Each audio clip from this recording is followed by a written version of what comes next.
You ever feel like everyone around you is just acting? Like their eyes look real but empty. What if that's not paranoia? What if you're the only one who ever existed? And the rest of us are just here for you to notice. If you've seen the movie The Matrix, you know that when Neo chooses the red pill, everything he thought was real turns into a simulated world. And you might be wondering, how can I know that my life isn't a simulation? And more importantly, how can I be sure that I'm not living in the Matrix? Don't worry, because in this video we're going to understand this topic in the best and most unique way possible. This video is going to be one of the most special and important videos you ever watched in your life. So make sure to stay with me until the end, and don't forget to like and subscribe to my channel so you don't miss any future videos. Well, naturally we can never say with complete certainty that the world is simulated and that everyone except us is unreal. Just like in the movie The Matrix. There's doubt and ambiguity about our being, mind, and existence, like Descartes questioned it. Can also be questioned about us. I believe that if we cannot be sure of the world around us, and if we cannot be aware of our bodies and experiences, then how can we know that we truly exist? Let's think deeply about this, because, in my opinion, it is really important. Descartes said that to find justification for something, we must first believe in it. How? It doesn't matter what or who it is. At first glance, the topic of our doubts about our existence and the reality or unreality of others may seem a bit philosophical and at first abnormal. However, when we delve into it deeply and with an open mind, we see that it doesn't seem so far-fetched. But what do you think? But what about our sensory data? What about our senses? Our sensory data shows that there is indeed a specific, identifiable quality that exists. For example, if we come across something that is red, like the red pill in the Matrix, well, we have the feeling of redness and believe that this color is truly red. And it is there that we can think or comment on its existence. Exactly where we found belief in it and first believed it. However, my friends, there is a very important and strange point here. Even assuming that the external world and other minds and humans truly exist, how can we know that the feeling I have from the color red is the same as theirs? Have you ever thought about what it would be like if you could speak a language that no one else understands? I don't mean global language. It is not English, French, or German. I mean a language that no human on earth, except for you, can understand or comprehend. For example, the word pain, which perhaps only you can truly understand and feel, while others do not comprehend it. At least not in the way you do, because they have never experienced that pain the way you have, and they never will. Life is already complex enough for a human being, with its ups and downs.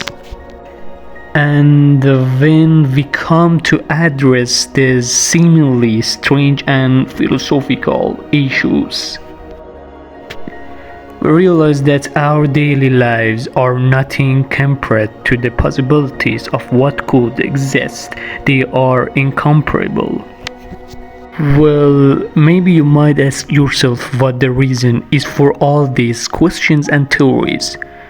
Are you trying to say we are inside something like a video game? In my opinion, everything we know is often just a matter of thinking we truly know it. However, all these theories and doubts ultimately leave us with the specter of skepticism casting a shadow over our beliefs. Throughout this story, there have been many arguments about the very topic we are discussing in this video. For example, according to Descartes' theory, he presented an argument known as Descartes' evil demon, where he suggests that perhaps all our experiences could be completely misleading, orchestrated by malevolent demon. If that were the case, we couldn't truly say that we know anything. Then there is the brain in a vat hypothesis. Perhaps I'm the only thing that truly exists, and everything else or everyone else is merely a product of my imagination. Or maybe I'm not alone. Perhaps some scientists have taken my brain and placed it in a water jar with all the necessary tools to keep my brain alive, feeding me experiences through electrodes. So, if any of these scenarios were true, does that mean none of my experiences are real? And there is the Truman Show dilemma. Maybe what we know as the real world is just a complex television show where producers set up my circumstances for the audience enjoyment, which is really strange, I know. And then there is idealism. Perhaps what we consider the material world is actually dependent on the human mind or a cosmic mind. Maybe the most fundamental thing is this mind, and nothing else exists. However, all these theories, aside from being strange and complex, seem to me to be scriptural and, of course, important, but ultimately, your opinion matters a lot.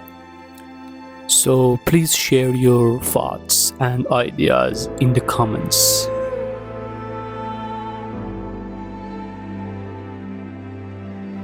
So can we really be like scenes? I'm in the computer game where we simulate life, acting as if we were in the real world. We wake up in the morning, take showers, study, work, shop, drive, and do all those daily activities.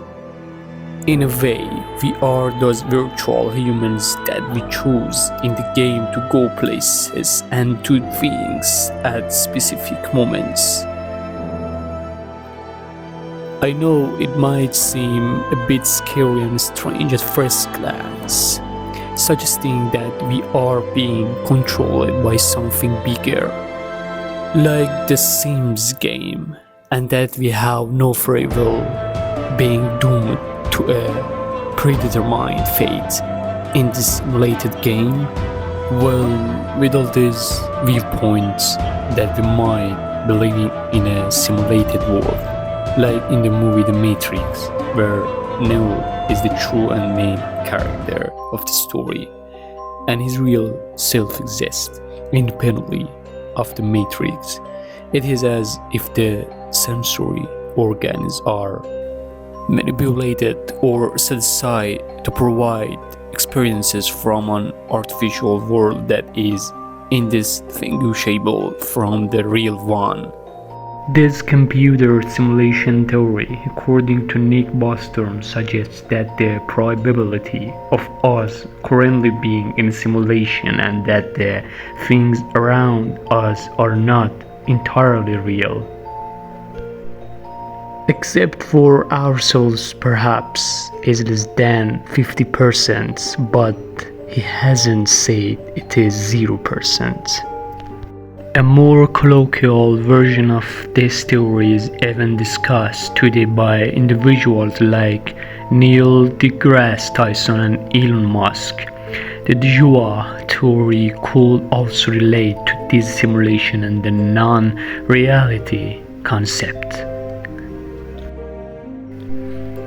as does strange moments that suddenly appear before our eyes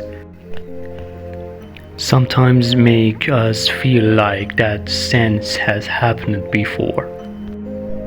However, overall, even from Boston's perspective, if we look at this issue comprehensively, the emergence of this form of simulation and ultimately this bizarre hypothesis could be attributed to psychosis, delusions, or paranoia, or they could indicate a mind that is superior and separate from others.